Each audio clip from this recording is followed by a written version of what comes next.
So, ladies and gentlemen, as we begin our conversation today, a few ground rules. We're going to ask for participants who are not speaking for momentarily to stay off camera, to mute yourselves.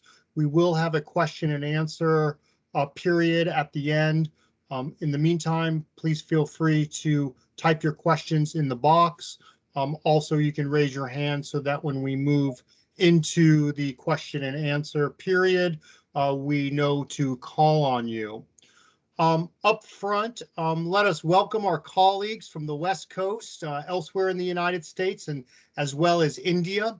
This is our Khaitan and Company Legal Digital Roundup.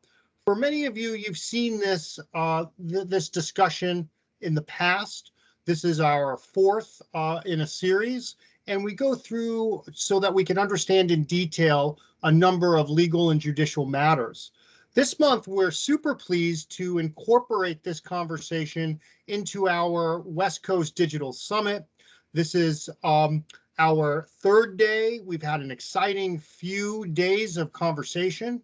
On day one, we heard from the ITU about plans to open up a center of excellence in New Delhi. We've heard from the TRI chairman about a new data economy consultation, and we've had a series of just really wonderful panels focused on investments, rural development, data centers, automotive technology, as well as digital finance.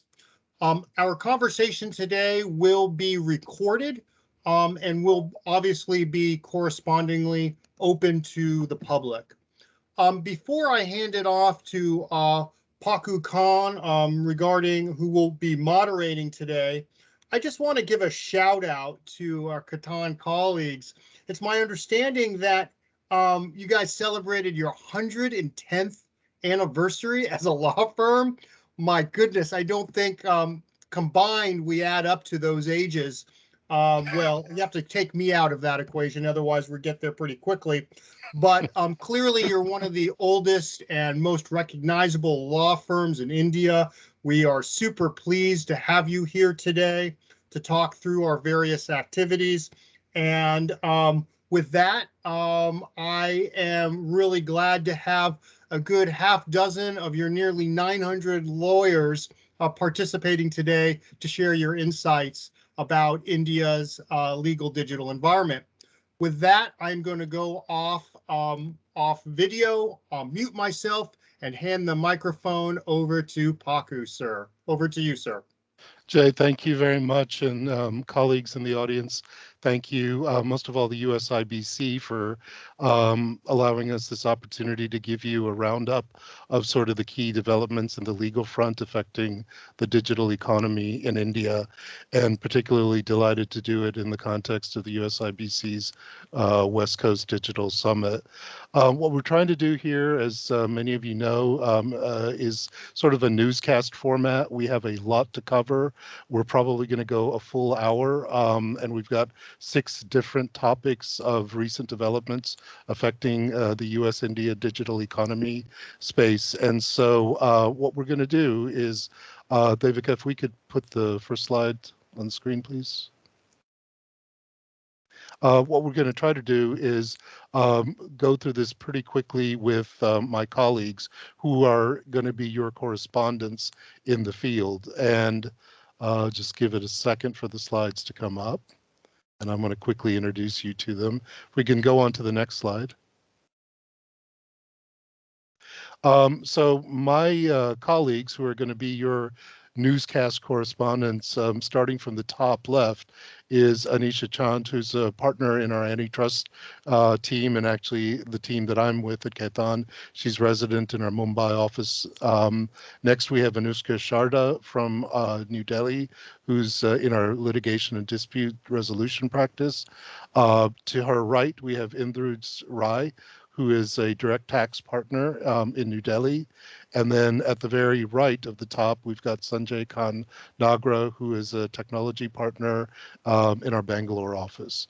And then moving down to the bottom row, we have Abhinav Chandan from our New Delhi office, who's part of our telecoms technology group and media group, TMT. And then finally, Supratim Chakrabarti, or Supro, who is in our Calcutta office to talk about privacy issues. And finally, the fellow on the right at the bottom is me. I'm actually coming at you from the Bay Area in the United States. I cover both antitrust as well as US-India desk issues for our firm. So let's move to the next slide, and I'm going to quickly just give you a run through of today's program. First of all, Anisha is going to take us through an antitrust update with India being a major technology battleground in the antitrust arena, particularly given the importance of technology in the country, and it's definitely something to watch out for. Next, we're going to have Anushka talk about the Supreme Court of India's weighing in on the PEGASUS spyware attack. Very, very interesting issues, and the Supreme Court coming in on this makes it the stakes even higher. Then, and each of Anisha and Anushka will take around 4 or 5 minutes. We're going to do a little more deep dive in the third feature on equalization levy and the settlement between the United States and India, and Indruj is going to take us through that. Next, we're going to have Sanjay talk about digital lending and the Reserve Bank of India, or the RBI's working group, proposals on some online lending practices and some areas to watch out for. Then Abhinav is going to take us through some fairly groundbreaking changes in the telecom sectors and give us some highlights of some opportunities. And then finally, Supro is going to take us through the most recent developments on personal data protection. And with that, let's go to the next slide. And Anisha, can you please take it away on the major antitrust issues going on in India right now? Thanks, Paku, and hello, everyone. My talk is really divided into 2 buckets. I think first I'm going to cover a couple of cases in India which have happened recently. Both of them are seminal because they have severe implications for tech players who are operating in digital markets in India. And the second that I'll cover is to give you a general flavor of the kind of issues that India is looking at, the Indian authority, antitrust authority is looking at in India to generally prep you up, for the issues to watch out for. So the first decision is really an interim order that was passed by the Competition Commission of India. It is in the ongoing probe against Make My Trip, Go Ibibo. And what was challenged here is really the commercial arrangement that was forged between Make My Trip. For the uninitiated, Make My Trip is an online travel agency, and the arrangement was between Make My Trip and OYO, which is a budget hotel franchise in India. And the provision that was under question was really relating to OYO requiring Make My Trip to not list its closest competitors, namely Tribo and Fab Hotels, on the platform. The CCI delineated market definitions as it is required to under law. And what it said and what it noted was that Make My Trip definitely appeared to be in a dominant position in the market for online intermediation services for booking of hotels in India. And OYO was sizable in the market for franchising services for budget hotels in India. So it noted that both the players who had entered into this commercial arrangement had significant power. It directed Make My Trip to relist Tribo and Fab Hotels on the Make My Trip platform. And it also noted that the balance of convenience, which is a test that one needs to satisfy to secure a favorable interim order, it lied in the favor of the applicants, which is Tribo and Fab Hotels. And it noted that the non-accessibility of the platform really is going to significantly hamper the online visibility of Tribo and Fab Hotels. And in contrast, providing this access is not going to competitively harm or create any hardship for Make My Trip and OYO as such. So the commission really was convinced that the conduct of Make My Trip to delist Tribo and Fab Hotels had denied him access to an important channel of distribution, which was pronounced because of the COVID activity. And therefore, the Commission found this case to be a fit one for granting interim relief sought by these applicants. Why is this order significant? For an authority like India, which is sparingly used this kind of power to issue interim orders and has historically exercised restraint in intervening in digital markets that are normally characterized by constant dynamism, I think this order assumes a lot of significance, since this is the first time the regulator has actually intervened during the pendency of the case in digital markets. The CCI has recognized the importance of timely intervention in dynamic markets, and it has also observed that when exclusionary conduct perpetuates, it can alter the competitive landscape entirely. It can tip it entirely in favor of the parties which have market power, and in the process, it can cause irreparable harm to competition. So I think overall, the decision is telling of the enforcement priorities of the CCI in the tech space, which is obviously to prevent competitive harm in markets driven by network effects, and where sort of winner takes it all outcomes are possible. Full disclosure, this order was set aside by the Honorable High Court of Gujarat on issues of due process. It was remanded back to the Commission to re-adjudicate because OYO was a party to the commercial arrangement and it wasn't heard. But eventually, after it was remanded, OYO agreed to remove this exclusionary, so to speak, non-compete provision from the commercial arrangement by way of a consent decree. So that's the first case. The second case is an investigation that has created a lot of stir in India. It is the investigation launched by the Competition Commission against WhatsApp, much talked about privacy policy update of 2021. The CCI interestingly picked this up from media reports, suo moto, so there was no formal complaint as such for this for investigation to have been launched. The central allegation was that the policy update makes it mandatory for the users of WhatsApp to accept the terms and conditions in order to retain their WhatsApp account information. CCI, in its prima facie decision, which is, again, just for context, a prima facie decision is a precursor to the final order. It is the decision where the CCI directs the Director General investigation, which is the fact-finding body of the CCI, to conduct a full-fledged investigation. So in this decision, which is the prima facie decision, it's a precursor decision, it sort of noted that WhatsApp had become a dominant entity in the market for over-the-top messaging apps through smartphones in India. It also had a number of observations, but it specifically said that the WhatsApp in India had become so entrenched that it is causing lock-in effects for users, meaning that you and I, or switching to another platform, becomes very difficult unless all of my social contacts also migrate to another platform.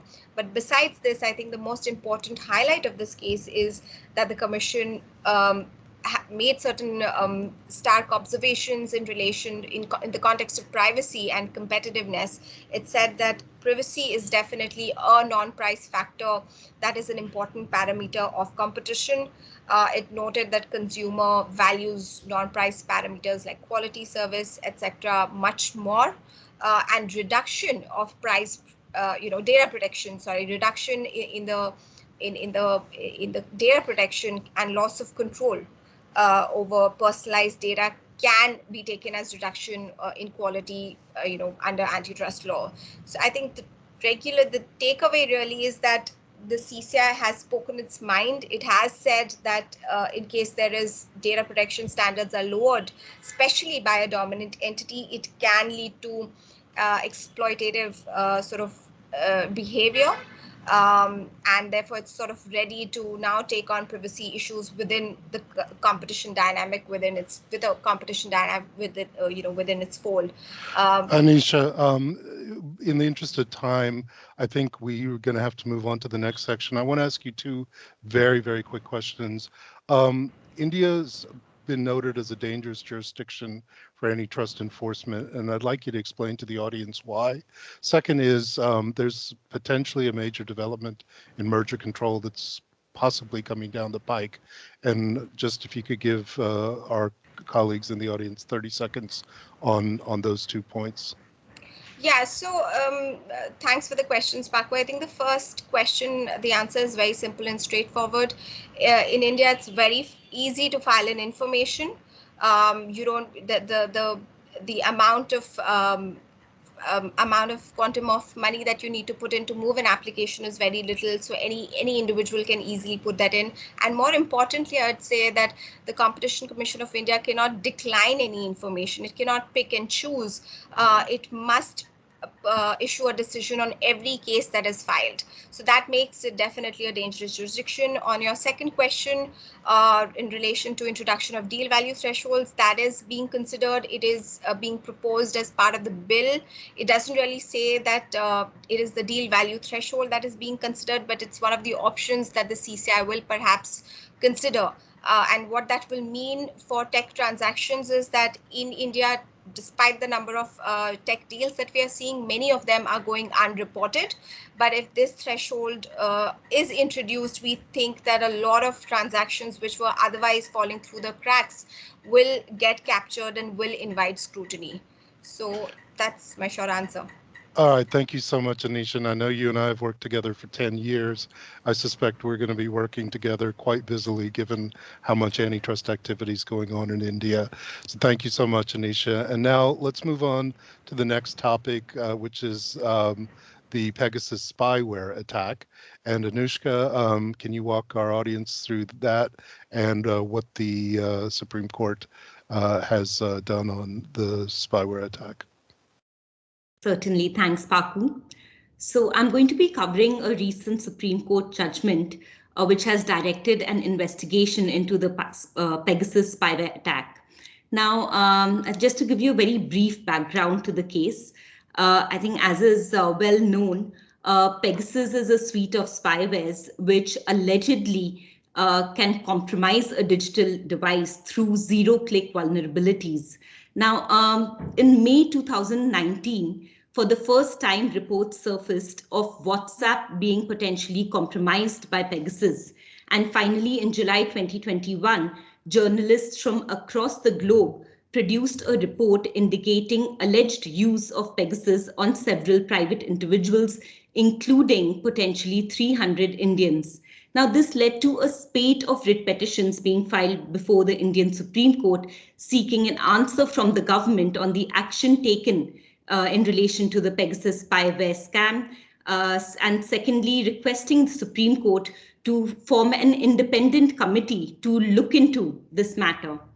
Now, the government's position before Supreme Court was that in view of national security concerns, they cannot deal with the allegations made in the writ petition or comment on the PEGASUS spyware attack in detail. However, they offered to form an expert committee to look into the matter.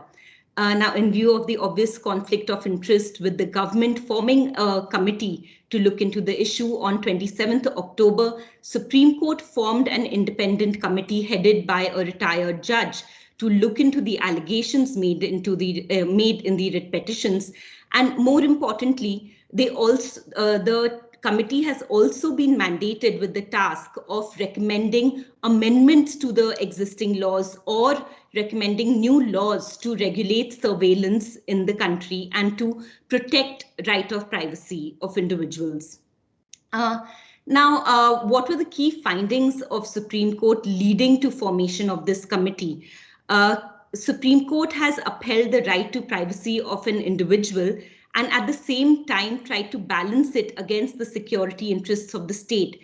What the Supreme Court has clearly said in the judgment is that judicial overview when it comes to interests of national security is certainly limited. However, in each such case, the government cannot invoke national security and seek blanket immunity against any judicial review.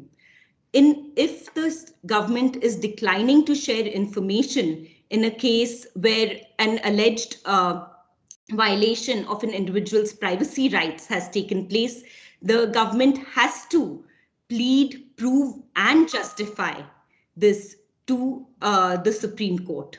or to any court, writ court, before which the matter lies. Now, what are the key takeaways from this judgment?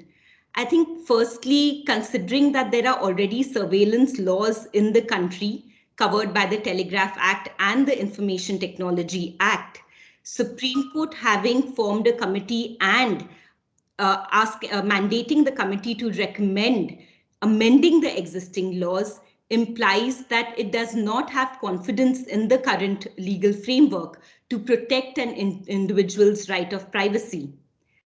Secondly, Supreme Court has, for the first time, perhaps practically implemented the celebrated judgment of Puttaswamy in 2017, where Supreme Court recognized right of privacy as an integral part of right to life in India.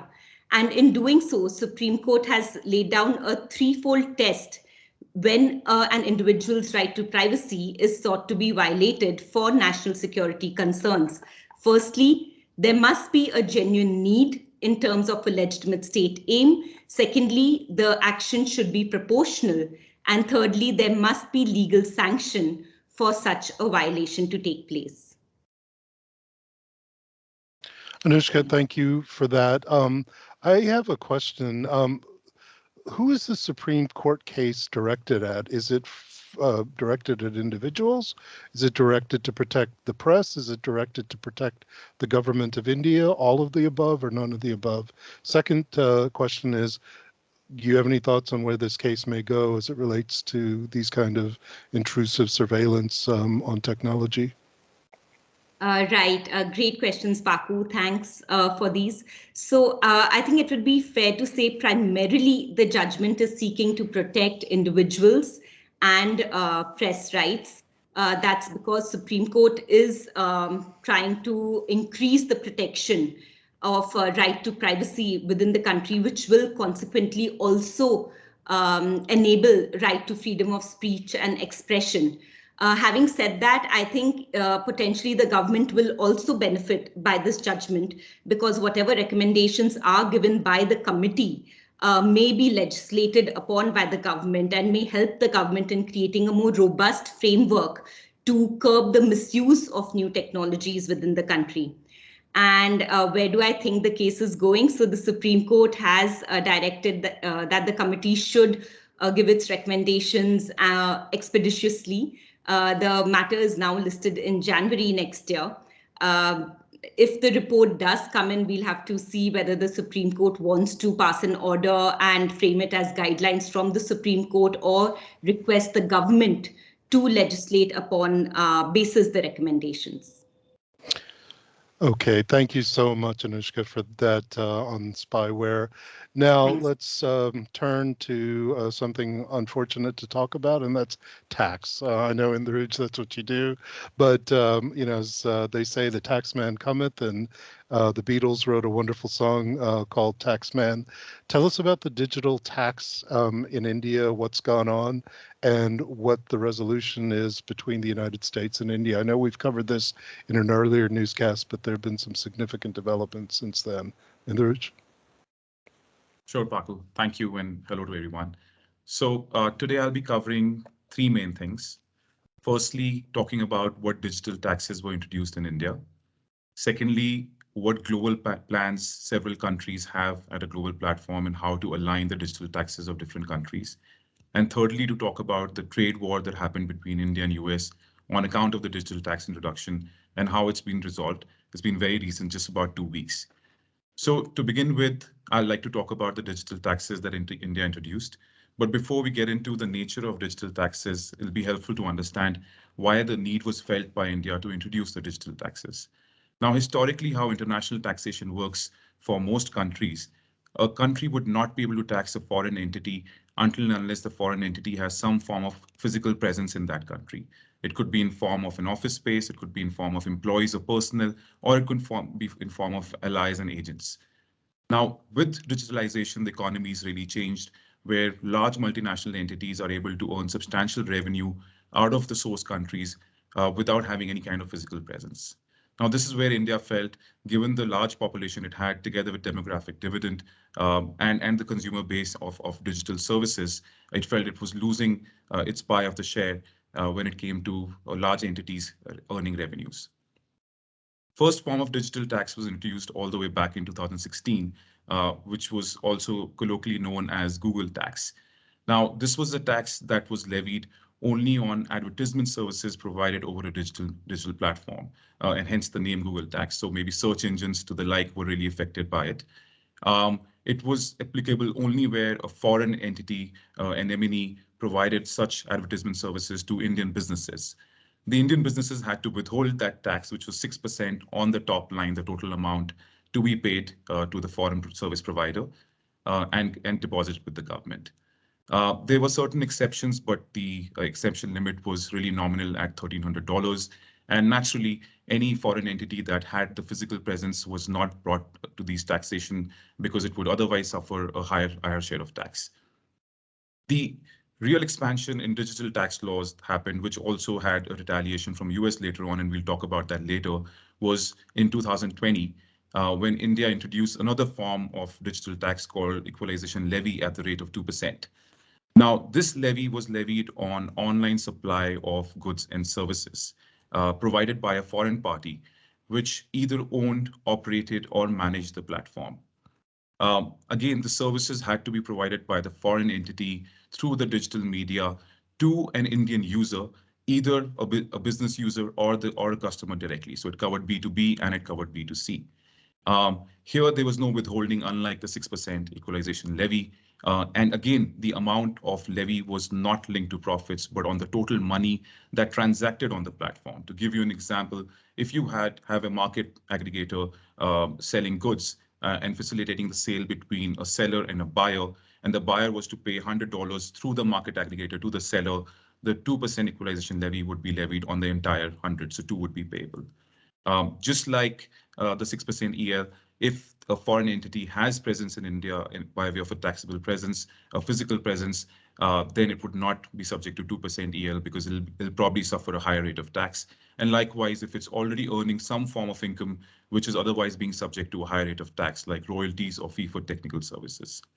When we move to the next slide, I would probably talk you through some of the examples of how this really applies. So I've already taken the example of marketplace aggregators. So something like an Amazon US, eBay, Uber, each of these, when they're providing their digital services and goods, you have social media intermediaries like Facebook, Instagram, WhatsApp.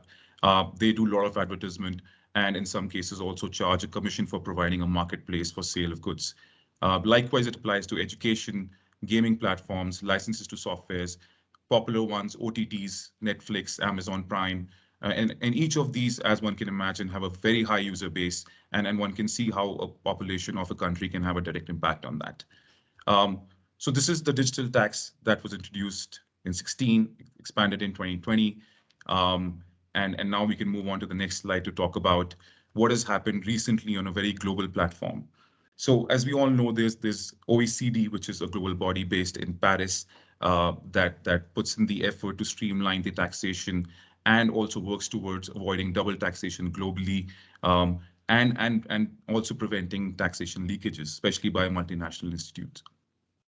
Here, OECD together with G20 actually came up with what is called a two-pillar solution. And the need for the two-pillar solution towards digital taxation was felt because just like India, many other countries started coming up with their own version of digital tax. This firstly resulted in double taxation. And secondly, it resulted in what we've really seen, witnessed very closely, is trade wars between countries. The way to sort of resolve for this was to bring in actually 137 countries who've come together and agreed to this solution. The solution is at a framework stage right now, and a final form is to be introduced next year, and it's expected that it'll be implemented early in 2023. Now, as the name suggests, it's two pillars of the solution, Pillar 1 and Pillar 2. Pillar 1 is more relevant for the trade war that we'll talk about later, and I'll just briefly touch upon Pillar 2 for the sake of completeness. Now, Pillar 1 also has two categories, which one can call Amount A and Amount B. Now, firstly, Pillar 1 is sought to apply to only large entities. As one can see, it applies to an entity which has a global turnover of more than $22.5 billion and is profitable more than 10% of its revenues. So this will probably be just the top 100 companies in the world. The effect of this two-pillar approach, and pillar one is that all entities who've signed the 137 entities, which includes India, US, will actually abolish their individual digital taxations that they've introduced. And this would be done when the pillar one is implemented. Also, they will not introduce any new digital taxations in the interim period. What they get in return is they will get a share of the profits of a multinational institute, which is actually generating revenues from their country. The share of profit would be 25% of any profits in excess of 10%. The profit will actually be allocated between different countries through which a foreign entity is earning revenue because of the consumption happening in these different jurisdictions. There's also qualifying criteria in terms of which are the entities that will be subject to this. Like I mentioned, it's entities with more than 20 billion revenue, but the state country, like for example, India, will get a right to tax these profits only if the revenue being earned in India is more than about $1 million. And for smaller countries where the revenue is about $250,000 in excess. What has also been committed by different countries is that they will find ways to eliminate double taxation. They would also bring in efficiency into dispute resolution.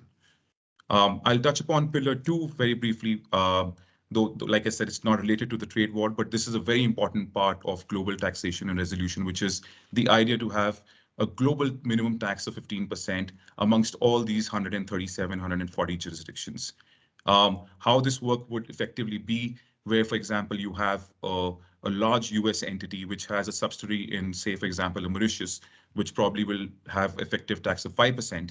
The difference between 15% and 5%, 10% can actually be levied by US as a top-up tax to the parent entity based in US. So that's on a high level how pillar one and pillar two works. But in summary, what pillar one seeks to do is for each separate countries to remove their version of digital tax and rather have a larger kitty and they share it from that. Now moving on to the next slide.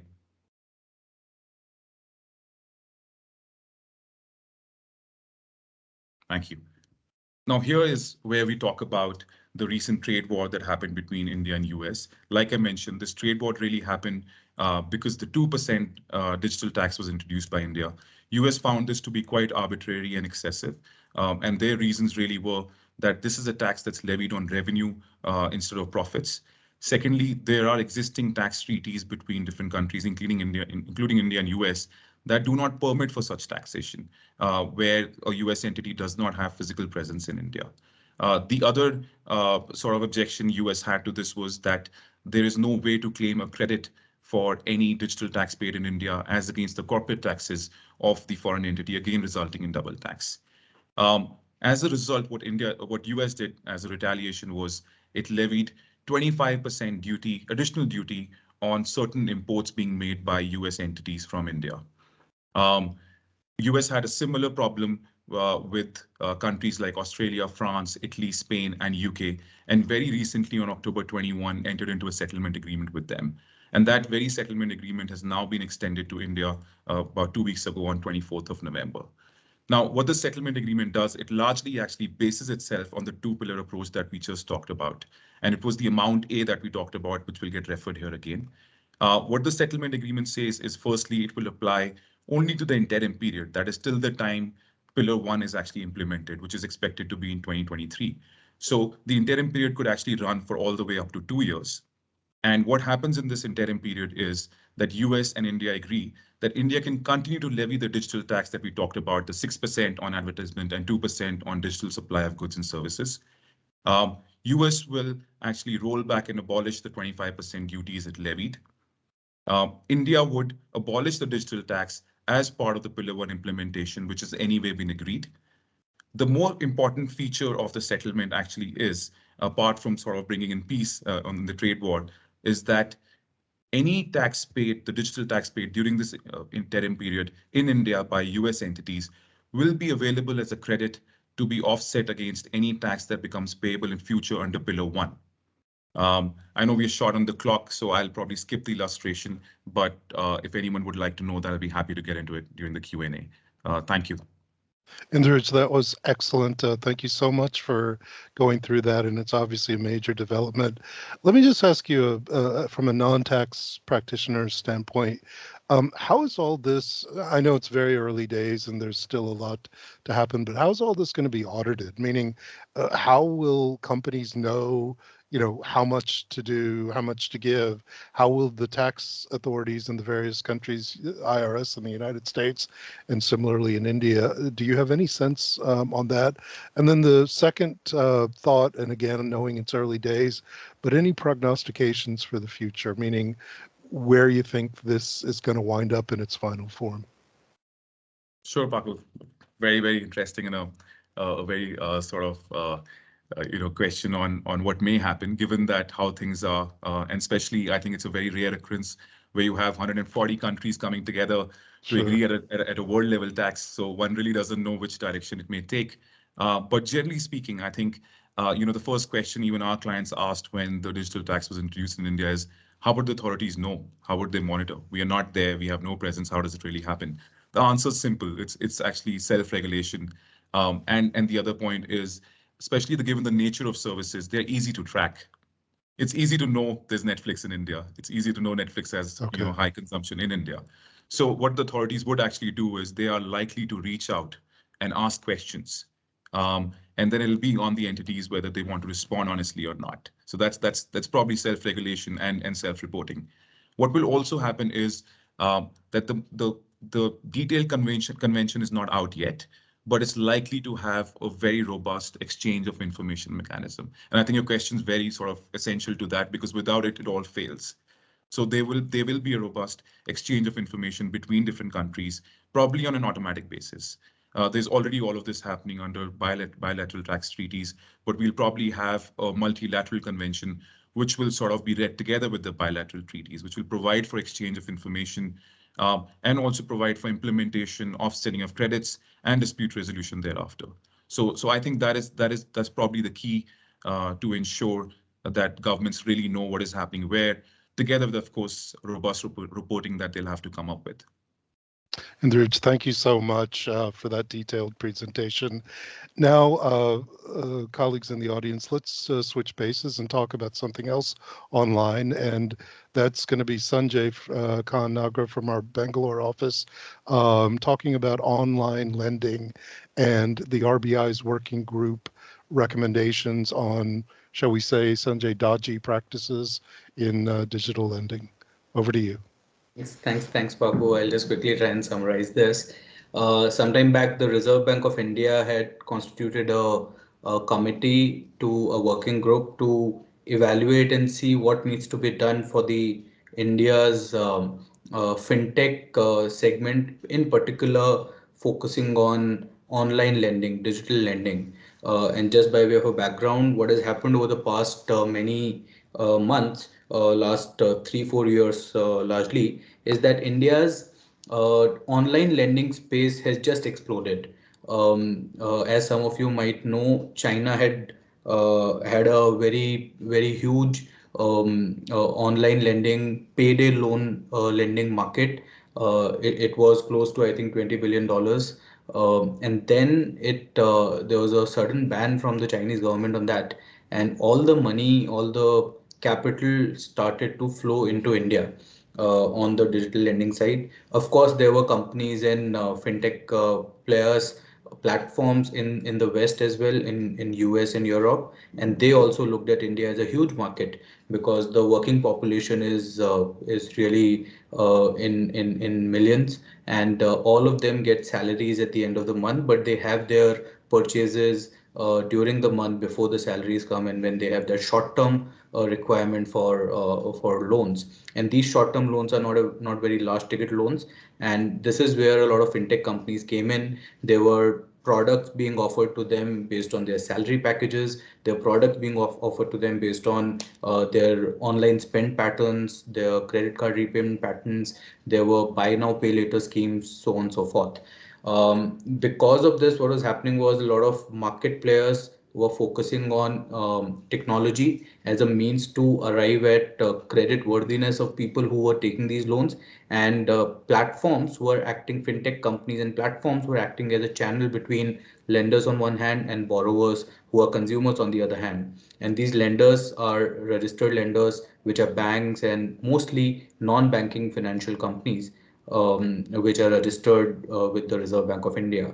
Uh, when COVID hit, obviously a lot of these loans were not repaid on time, and there were lags in repayment, and some of these fintech players did resort to um, certain practices which were not probably best practices in terms of loan recovery. And they are not, there are many of these platforms, some of them are not very sophisticated, if I may say so, and they resorted to these practices. In turn, there was a lot of complaints from the consumer side, the borrowers, and that resulted in a few police complaints and things like that.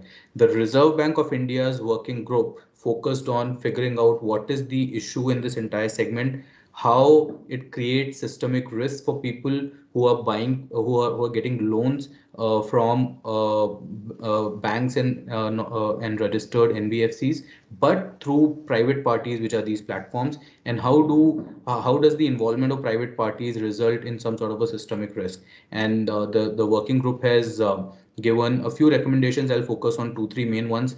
Number one is the first top left, which is FLDG, which is first loss default guarantee, wherein platforms were giving assurance to lenders that if your loan is not repaid by the people who borrow on our platform, we will come in and we will give you either part of the loan or the complete loan, which was basically bad debt was to the account of the platform, and therefore platforms were involved in the entire financial cycle, and that to RBI's mind creates a systemic risk, and they have asked for this practice to be stopped. And this practice, mind you, is a very important practice for all platforms, and if this practice is taken away and platforms are only allowed to give first loss default guarantee after taking some sort of registration, that would force them to revamp their entire business model. Second one worth discussing is explainable AI, wherein platforms are now required to follow glass box approach, which basically mean that the AI that they use to determine credit worthiness of a borrower, etc., should be explainable, should be auditable. It should not be, something which one can't look at and see what all it has seen and what all it has relied on to determine this thing. Sorry, Paku, you have a question? No, just when you come to the end, we can. I've got a couple of questions. I think I'll just quickly wrap it by a couple of things. One, this working group report is just a report at this point. The Reserve Bank of India and the regulators are supposed to consider this, and probably there will be some regulation by mid next year on this. I think they are leaning towards a self-regulatory organization wherein there is a code of conduct that platforms will need to follow, and similar to the mutual fund industry, where we have Association of Mutual Fund of India, which is a private body, which is not a government body, that sort of makes sure that all the mutual fund distributors, etc., they comply with certain standards. I think this is the direction we are going towards. The more important thing to note is whether there will be any registration requirement for the platforms who are just connecting borrowers and lenders. And if that comes through, we will just need to see how that, what are the permitted activities for these platforms, whether they can undertake some part of bad debts, can they underwrite the loans in whatever form or shape. If they can't underwrite loans, then it creates some sort of an issue in the way business is conducted today. Because a lot of platforms have come to India, set up their businesses under the assumption that they can underwrite some form of the loan. Yes, Paco. So Sanjay, let me ask you just 2 quick questions. Obviously, this is very pro-consumer, the working group's recommendations. What kind of companies need to be concerned about this? I noticed on the right-hand column, the second box, big tech risks, embedded credit products. So, I mean, big tech, is it banks? What kind of companies do you see that could be affected? Yeah. And the second is there a rupee amount that the working group has suggested where this kicks in, or is it at 0 rupees and above? No, so the answer to the second one is no, there is no rupee threshold. In fact, they are concerned about small loans because to their mind, people who take small loans are the misinformed or uninformed people, or people who don't know what they're getting into, and therefore they have gone ahead and suggested that there should be a regulation banning all forms of illegal lending. Secondly, there should be tight controls over these smaller loans, because they think that people who take small loans can be cheated very easily by these platforms. Secondly, people who are at risk, I don't think banks are at risk as such. I think who are at risk are definitely big tech, because how do you arrive at explainable artificial intelligence is at least beyond me. I don't know how will this be legislated for, and how will this be how will this be implemented. But I can't imagine a situation where a big tech is sort of not relying on all the technology and AI that it has developed in figuring out consumer behavior, because all of this comes from consumer behavior, social media, time spent patterns, money spending patterns, and repayment patterns, so on and so forth. I think big tech, all of them are watching it quite closely, in what direction the government goes, because although this is about how the Indian government decides to regulate online lending, this has larger implications. Because suppose if they decide to come out with something on artificial intelligence and make it a glass box approach, I think then it goes beyond, this is a concept once introduced. I think people will start applying it in various regimes. We have the crypto industry, which is booming. We don't know what principles from this will be borrowed and applied there. We have the other payments industry booming, cross-border payment. There's so many things where, one bad model of law and governance can unfortunately be implemented at various places. So everybody is watching very closely as to how the reserve, and this is a working group report, opinion of a few individuals, very, very respected individuals. But it'll be everybody's watching RBI quite closely as to how RBI reacts to this opinion and what they come out with in form of the law. All right, Sanjay, thank you so much for that. And now let's turn to some rather groundbreaking developments in the telecom sector in India.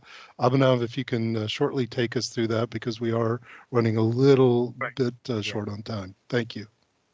Thank you, Papu, and hello, everyone. For telecom, we are going to quickly breeze through a few reforms that have brought great relief to the sector, which is currently facing billions of dollars in debts and defaults. What we will see here is basically that the government has given up some of its monetary entitlements to reduce the stress on the sector and to make it more lucrative and 5G and future ready, and of course to really drive foreign investments and increase confidence and returns on investment.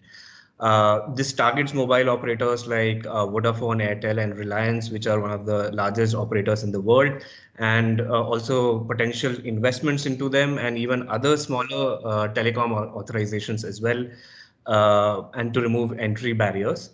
Now, the biggest reform hits the license fees that telcos pay under various licenses. Originally, the fee applied nearly on all gross revenues, whether or not it was from telecom activities. So this was in dispute for many years, and telcos weren't paying the full fees, but sadly the courts did not side with them either. So ultimately, the cumulative outstanding of the industry crossed something like $15 billion towards license fee. But now, 1st October onwards, the government, despite winning in court, has removed the license fee on non-telecom activities. So things like income on capital gains on sale of securities, dividends on investments, property rental earnings, which are not related to telecom operations, will be excluded. And these reductions from gross revenue is called applicable gross revenue. But the industry has sought a clarification on what exactly non-telecom activity means, and the government is going to provide a clarification soon. For example, will earnings from OTT services like music streaming apps, which which now telcos provide as an internet service, will they be seen as a non-telecom activity? And if that will be the case, then the impact of this reform will be even bigger. Now, the question that immediately comes up is, what about the current outstanding of $15 to $20 billion that I was just talking about? So a 4-year moratorium has been offered. NPV will have to be protected, but telcos like Vodafone and Airtel are already going ahead with it. And this same concept will apply on dues on something called as spectrum user charge as well, or SUC, which is like a license fee for using spectrum. This will apply on what's acquired in previous auctions, except in this year. So we can expect both these moratoriums will be an annual cash flow breather to the telcos. The next relief relates to bank guarantees for obtaining licenses and in the first place, and then these are renewable annually. The BG amounts have also been reduced by 80%, and the government will release this 80% amount to the telcos, which will be roughly around $27 million for each mobile operator. And also only one consolidated BG will be required for different provinces, or what we call as LSAs. This is also encouraging for smaller players who are looking to enter the market. It will reduce their initial investment and drive more into entry into the industry. Now going down to spectrum user charges, till now the annual spectrum user charge, or SUC, has been around 3% of adjusted gross revenue.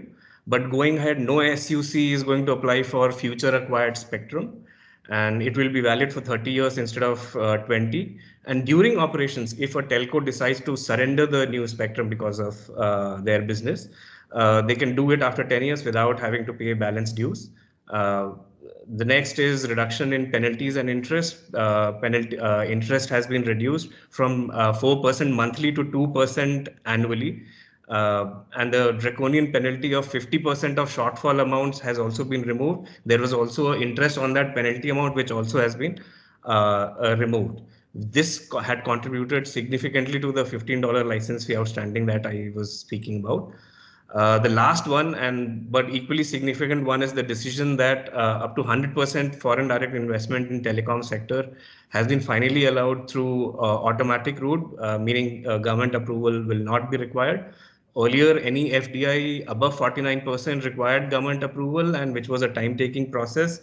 So now we can expect, higher foreign investments in this sector as well.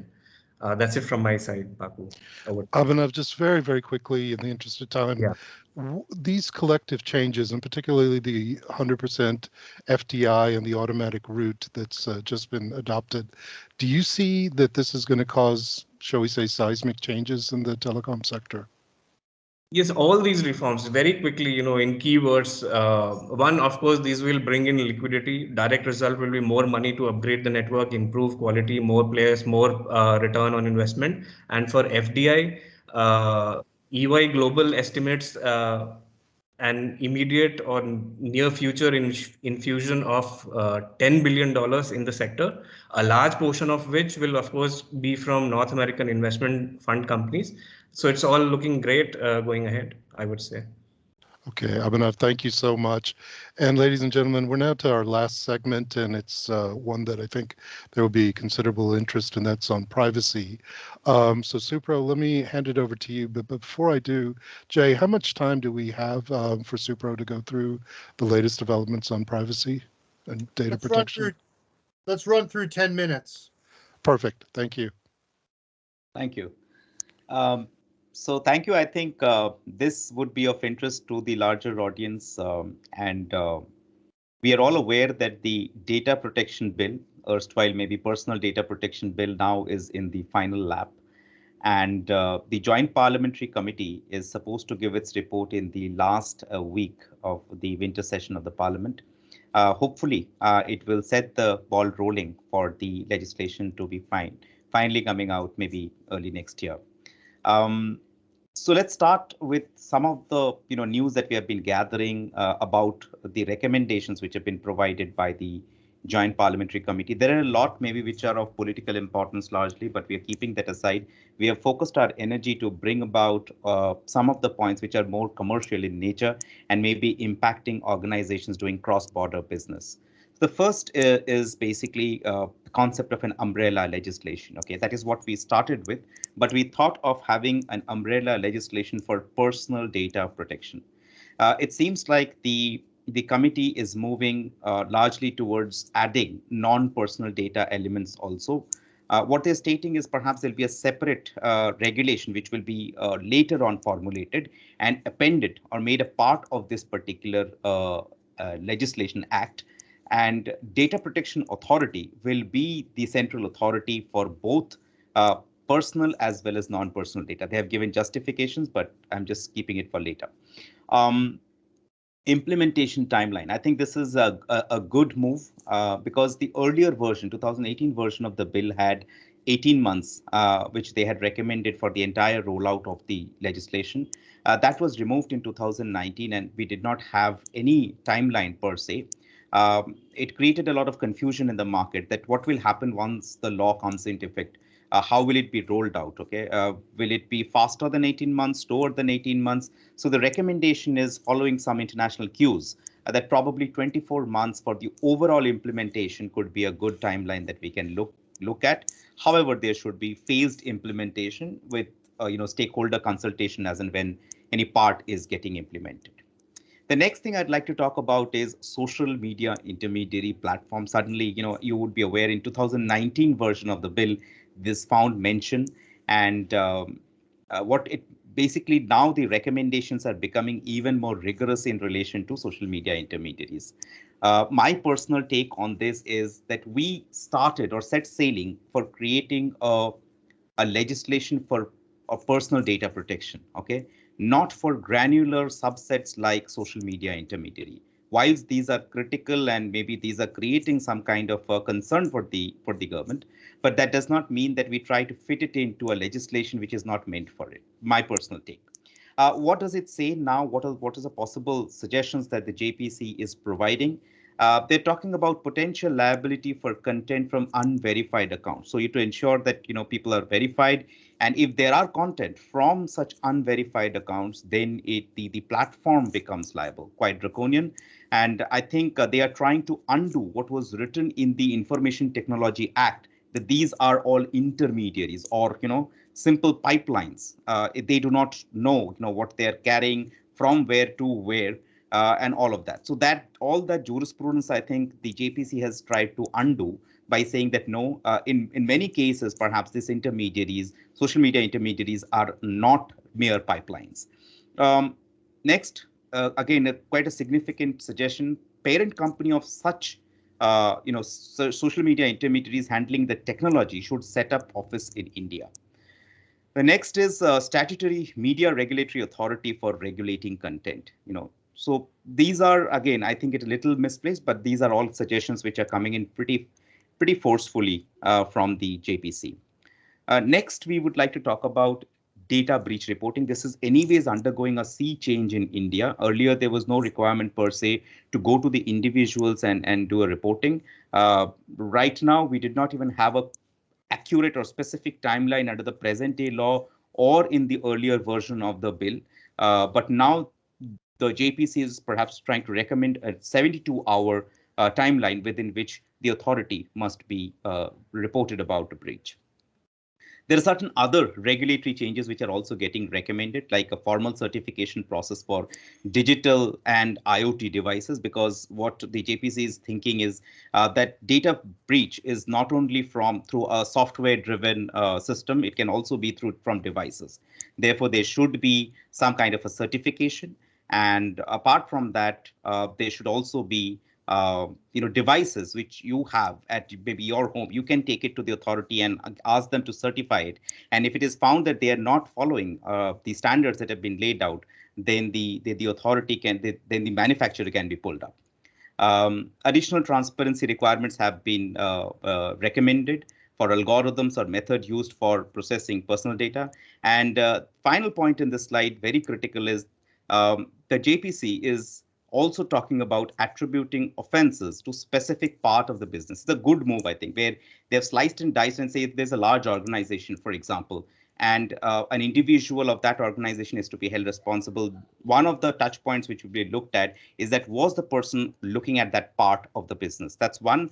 The recommendation is also trying to talk about, I think, independent and non-executive directors, but I think it's been talked about in a little balanced manner by bringing in elements of knowledge, etc., whether that person was actually, a part of that decision, and only then they will be held responsible.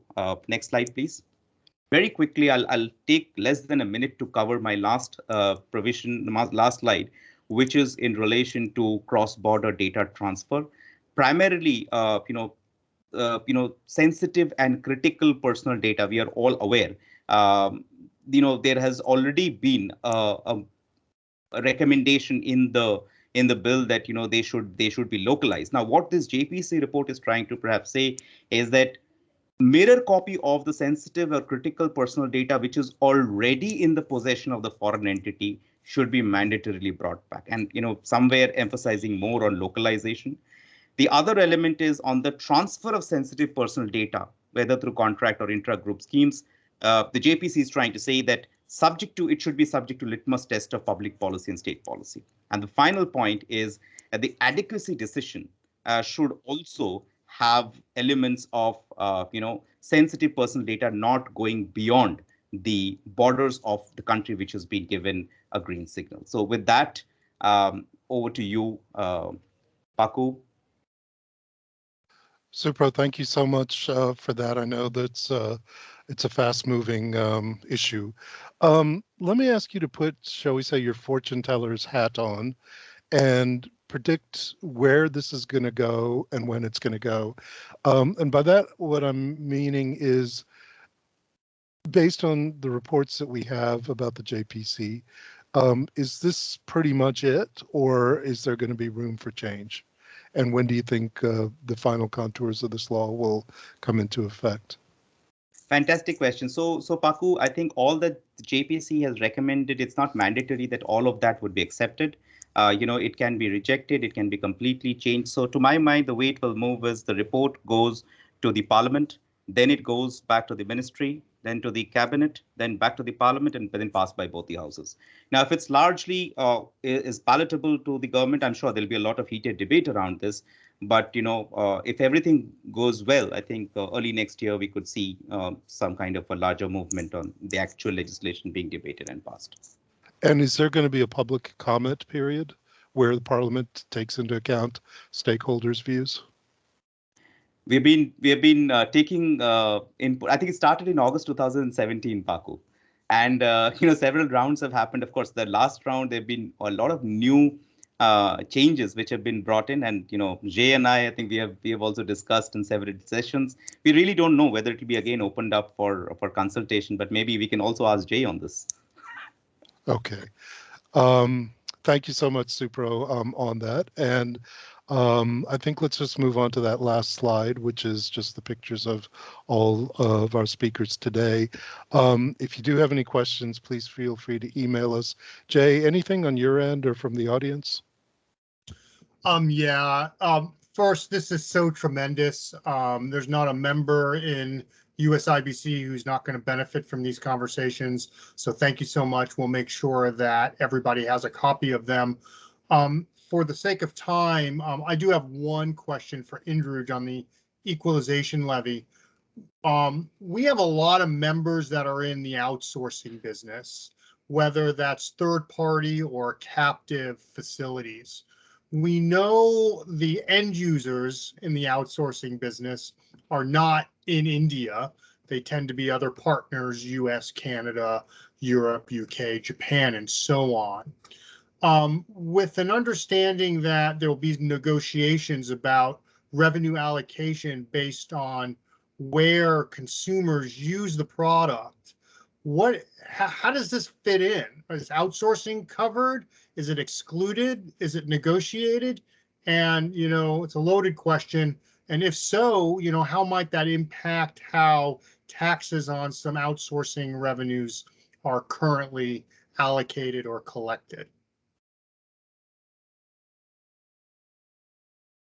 An easy final question for you, but are outsourcing sources, outsourcing services, will they be included in that OECD deal? Sure. So very interesting question, Jay. And I think first thing is, for now, how it is in India, when you have as a global captive center in India, which is a back office, given that the services are being provided by the Indian entity in that case, you actually don't have equalization levy applicable to that, because Indian government anyway gets the share of corporate tax on that on an arm's length basis. So whatever is the service provided by the Indian entity to the related foreign entity in US or anywhere else, that will have to be benchmarked to a comparable service by a third party. And then the Indian entity gets remunerated on that and then pays roughly about 25% tax.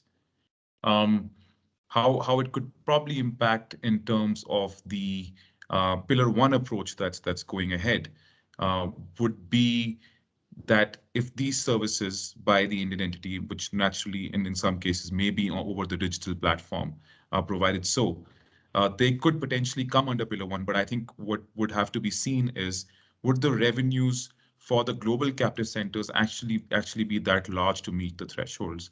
I think unlikely. I think the revenues where they'll be met would probably be when there's an interface with the client and the transaction between the main entity, which is running the business and holding the commercial contracts. So I think probably on the threshold aspect, it will probably not be covered by the Pillar 1 going forward until and unless those limits are revised. And that is also the idea, because right now it's a bit of a trial with 140 countries coming together to see how this works. So they have a period of seven years as a sunset to sort of look at the threshold limits again and really see if they lower down the thresholds, they can probably expand the net and then bring more entities under that allocation.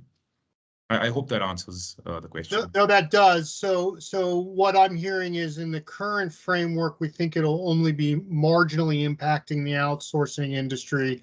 But if those thresholds change, that assessment might also change. Thank you very much. I think that's a super helpful answer. Thank you.